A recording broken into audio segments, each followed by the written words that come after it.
හරි ළමයි. මේ පණිවිඩය අපොස සාමාන්‍ය පෙළ විභාගයට මුහුණ දෙන 2026 ළමයිට. ඒ කියන්නේ මේ දෙසැම්බර් මාසේ අපොස සාමාන්‍ය පෙළ විභාගයට මුහුණ දෙන ළමයි සඳහා තමයි මේ පණිවිඩය මම ගෙනාවේ. ඉතින් අපොස සාමාන්‍ය පෙළ විභාගයට මුහුණ දෙන්න තව ඔයාලට තියෙන්නේ මේ දෙසැම්බර් මාසේ තියෙනවනේ. කියන්නේ තව මාස 6ක් වගේ ඉතා කුඩා කාලයක් තියෙනවා. දැන් ඕක අපි සති වලට හැරෙව්වොත් සති 24ක් වගේ ඉතා කුඩා කාලයක් තියෙනවා. ඕක දින වලට හරවන්නකො. එතකොට දින මම හිතන්නේ දින 170ක් 100 ඒ ආසන්න කාලයක් තමයි එන්නේ. එතකොට දැන් ඔයාලට තව සබ්ජෙක්ට් 9කුත් තියෙනවා. සබ්ජෙක්ට් 9ත් එක්ක කොහොමද ඔයාලා ෆේස් කරන්නේ ඉස්සරහට? දැන් මේ සබ්ජෙක්ට් 9 ඔයාලා කොහොම හරි ගොඩ දාගන්නත් ඕනේ. ඒ දේවල් ගොඩක් තියෙනවානේ. එතකොට දැන් මම මෙතන කතා කරන්නේ මම විද්‍යා විෂය ගැන විතරයි. එතකොට විද්‍යා විෂය ගැන ගන්නකොට දැන් ඔයාලා ඇත්තටම සාමාන්‍ය ලංකාවේ ගොඩක් ළමයිට ප්‍රශ්නයක් තියෙන විෂයක් නේ විද්‍යා විෂය කියන්නේ. එතකොට විද්‍යා විෂය අපි ගොඩ දාගන්න විදියක් කොහොම හරි හදාගන්න ඕනේ.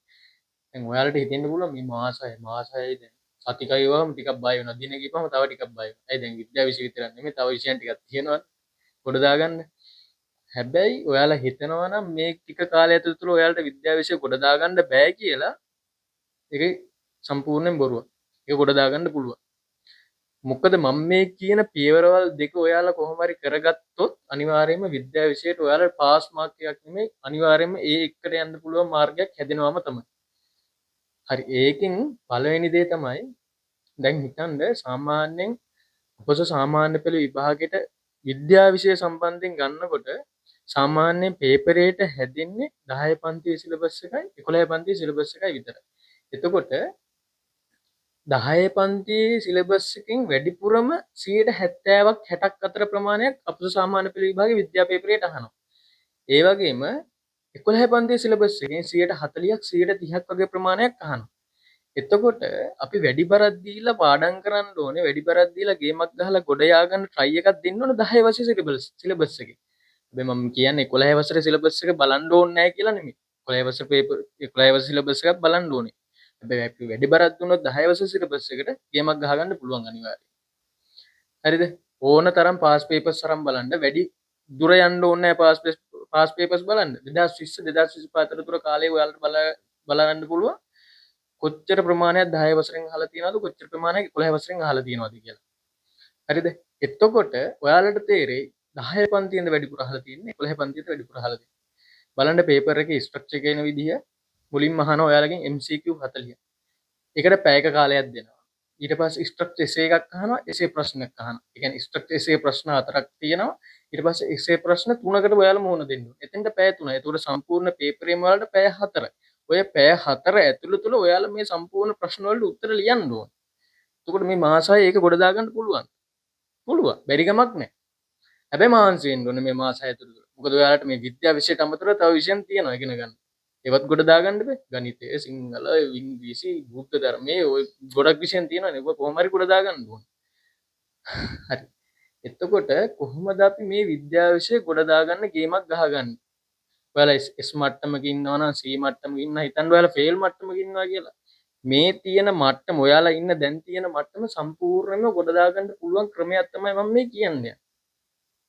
පළවෙනි එක තමයි දැන් මම කියවන වැඩිපුරම අහන්නේ 10 පන්තියේ සිලබස් එකකින් කියලා. ඊට පස්සේ අහනවා 11 පන්තියේ සිලබස් එකකින් කියලා. ඔයාලා කරන්න ඕනේ පළවෙනි එක තමයි පේපර්ස් ටිකක් අරගෙන ওই පේපර්ස් ටිකේ බලන්න පේපර්ස් ටිකක් ගන්නවා කියන්නේ 2020 ඉඳලා 2025 කියන පේපර්ස් 6 විතරක් ගන්නකො. ওই පේපර්ස් ටික ගත්තාම ඔයාලට තේරෙයි වැඩිපුරම අහලා තියෙන පාඩම් මොනවද කියලා. හැම වෙලෙම ගොඩක් වෙලාවට එකම රටාවකින් පේපර්ස් ටිකක් ආනවා පේපර්ස් වල ප්‍රශ්න එදනවම තමයි. එතකොට ඔයාලට තේරෙයි වැඩිපුරම අහලා තියෙන වැඩිපුරම ටාගට් කරලා තියෙන පාඩම් මොනවද කියලා. එතකොට මේ පාඩම් වලට වැඩිපුර ඔයාලා මුහුණ දීලා වැඩිපුර ඔයාලා ඒව ප්‍රැක්ටිස් කරොත් ඔයාලට ගේමක් ගහගන්න පුළුවන්. දෙවෙනි එක තමයි ගොඩක් ළමයිට තියෙන ප්‍රශ්නයක් මේක. දෙවෙනි එක තමයි ඔයාලා ටයිම් මැනේජ් කරගන්න. ඒ කියන්නේ පේපර් ලියන්නේ. ඔයාලා අවුරුදු දෙකක් තිස්සේ කොච්චර මහන්සි වුණා මං කියන 10 පන්ති ඉඳලා. අවුරුදු දෙකක් තිස්සේ කොච්චර මහන්සිලා වැඩ කරත් ඔයාලට පේපරේට මුහුණ දී ගන්න බැහැ නම් පැය 4ක් ඇතුළත ඔක්කොම ප්‍රශ්න වලට එතන ප්‍රශ්නයක් තියෙනවා. එතකොට ඔයාලා දැනගන්න ඕන කාලය කළමනාකරණය කරගන්න කොහොමද පේපරයක් ඇතුළත. ඒ කියන්නේ ටයිම් මැනේජ් කරගන්න කොහොමද පේපරයක් ඇතුළත. ඒකට තියෙන එකම විසඳුම තමයි ළමයි ඔයාලා ප්‍රැක්ටිස් කරන්න. ප්‍රැක්ටිස් කරනවා කියන්නේ ඔයාලට කරන්න තියෙන එකම දේ තමයි පසුගිය විභාග ප්‍රශ්න පත්‍ර අරගෙන ඒවාට මුහුණ දෙන්න ඕන. ඒවා ඔයාලට කරන්න ඒ කියන්නේ ඔයාලා හිතන්න 2020 පේපර් එක ගන්නවා. 2020 පේපර් එක අරගෙන ඔයාලා ඒක සම්පූර්ණයෙන් කරන්න යනවා. පොත බලලා හරි පාඩම් කරලා හරි කොහොම හරි ඔයාලා ඒක කොහොම හරි කරනවා. ඔයාලට යනවා පැය 5ක් විතර. නැත්තම් ඔයාලට යනවා දවසක් විතර. කමක් නැහැ කොහොම හරි කරන්න. හැබැයි ඒ කරන එක ඒ විලාවට විතරක් තියාගන්න එපා. ඒක දිගටම ප්‍රැක්ටිස් කරන්න. 2020 21 22 23 24 25. ඒ ටික එක දිගට ප්‍රැක්ටිස් කරන්න. ඒ ටික එක දිගට ප්‍රැක්ටිස් කරනකොට ඔයාලගේ ටයිම් මැනේජ්මන්ට් කියන එක කොහොමත් ඇදෙනවා. මේක අත්දැකීමෙන් කියන්නේ. මොකද අපි කැම්පස් එකේ ඉන්නකොටත් කැම්පස් එකේ සමහර සබ්ජෙක්ට් වලට මුහුණ දෙනකොටත් අපි කරන්නේ පසුගිය ප්‍රශ්න පත්‍ර ටිකක් ගන්නවා, පාස් පේපර්ස් ටිකක් ගන්නවා. ඒ පාස් පේපර්ස් ටිකට අපි මුහුණ දෙනවා. සමහර කාලවලට මේ පාස් පේපර්ස් වල තියෙන ප්‍රශ්න එහෙම පිටින්ම අපි මුහුණ දෙන විභාගෙටත් එන්නේ. ඒක අනිවාර්යයෙන්ම වෙන දෙයක්. ඒ හින්දා අංක 1 ප්‍රැක්ටිස් කරන්න ඕන. පාස් පේපර්ස් බලන්න ඕන. අනිවාර්යෙන් මේ දේ කරන්න ඕන. ඒ වගේම මම කියා වගේ 10 පන්තියේ පාඩම් වලට වැඩි බරක් දෙන්න. 11 පන්තියේ පාඩම් කරන්න එපා කියලා නෙමෙයි කියන්නේ. තේරුම් ගන්න. 11 පන්තියවත් බලන්න ඕනේ. ඒ කියන්නේ 11 පන්තියේ වැඩිපුරම අහලා තියෙන ප්‍රශ්න පාඩම් මොනවාද? වැඩිපුරම අහලා තියෙන ප්‍රශ්න මොනවාද? ඒවටත් මුහුණ දෙන්න ඕන.